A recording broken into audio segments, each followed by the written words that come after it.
literally take the L on it. They're having to do Kamala took the L on it, Jessica. On immigration, you have to redo the way that you do immigration. Mike Johnson's admitted it. CNN's Casey Hunt criticized Donald Trump for his constantly shifting claims about whether or not the United States requires support from our allies in this disastrous conflict that Donald Trump has led us into. We're going to review some clips from this analysis by Casey Hunt on Donald Trump's inconsistency. I have some thoughts that I want to share on this as well. Let's dive into it together. They're just going to think of these guys as more brown-skinned victims of oppression, until they do something. And then, of course, it's Islamophobic to point it out. I'll just a gamble, or at least speaking for myself as a Democrat, if Donald Trump is right that he knows where all the sleeper cells are, because he said that when he said Biden let them all in, that is not going to be the case. But we have that shot. Yeah, you want to listen to it, Jessica? I do. Let's roll it.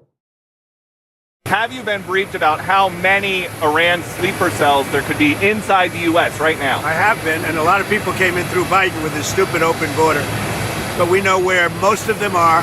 We've got our eye on all of them, I think. They came in through the open border policies of Sleepy Joe Biden, one of the worst president in the history of our country. And we've got our eyes on all of them. Great. So I would advocate for you going and getting them, because in these conditions, this is obviously going to be happening more and more often. The border was Trump's best issue. He is still in positive territory on securing the border, making sure no one gets in here. Who do you send? And what happens when all of these protesters show up to block you? I don't.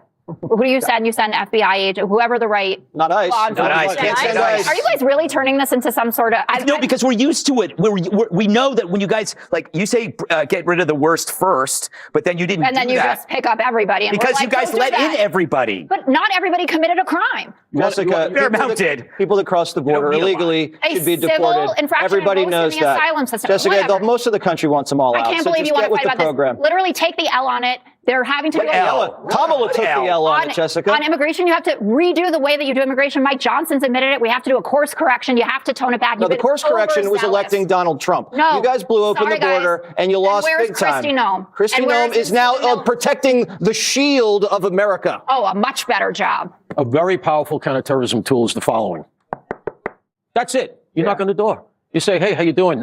Yeah, that's it. You don't have to do any more than that. The problem is exactly what Greg identified. You do that kind of thing when things really spark up overseas. You have a pretty good idea of who your local bad guys are. But it will become, in the current age, what you're talking about. Yeah, and no one can lecture us about the process when you caused this problem to begin with.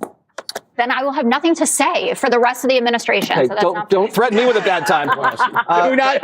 This will be a nice day, guys. Coming up next, Dr. Jill. Did I say that right, Doc? So it is remarkable how. I guess it really isn't remarkable at this point, especially since it has been happening now for a full decade.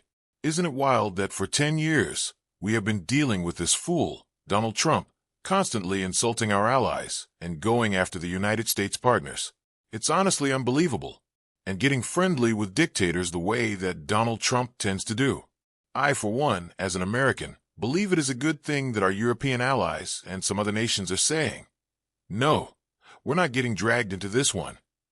Italy had or still has bases in the Middle East and has said they will not send troops to assist the United States.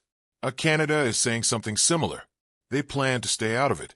And as mentioned in the segment here with Casey Hunt, the UK is also saying they will not get involved. Japan is being very cautious. The rest of the world can tell that it is not worth stepping into another quagmire and getting pulled into it by this reckless Donald Trump. The United States has spent how many trillions of dollars on war now over just the last 20 years? 8, 9, maybe even $10 trillion. And this complete clown is about to waste even more money. We keep seeing reports where just the amount spent during the first week alone could cover breakfast and lunch for every child in the United States for 3 months. Just 1 week of money wasted by Donald Trump in the Middle East. If you take what was spent during that first week and extend it across a full year, it would equal what everyone earning under $150,000 pays in taxes annually. Think about that. It's outrageous that we're going to waste this money and lose more lives because we have a reckless leader in Donald Trump.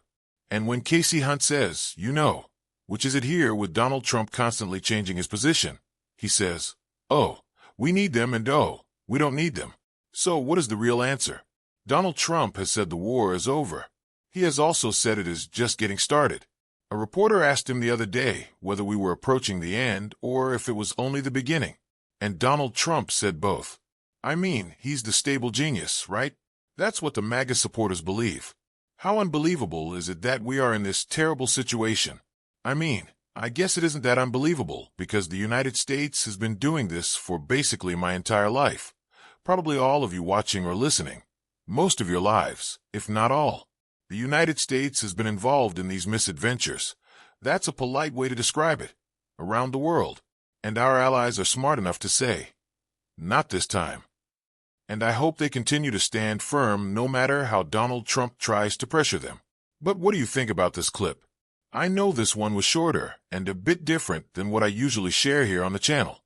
I normally cover more debates, but I felt this was worth sharing to highlight just how inconsistent Donald Trump is on this issue. And I think it's good that we have someone like Casey Hunt on CNN pointing it out. But let me know what you think about it. Do you agree with what Casey Hunt is saying here? That it sounds like Trump is wavering? You know, are we the biggest, toughest country in the world that doesn't need anyone? Or do we actually need other nations to support the United States? Let me know in the comments what you think. Make sure to give me a like and subscribe. I'm Chris on Culture, and I'll see you in the next.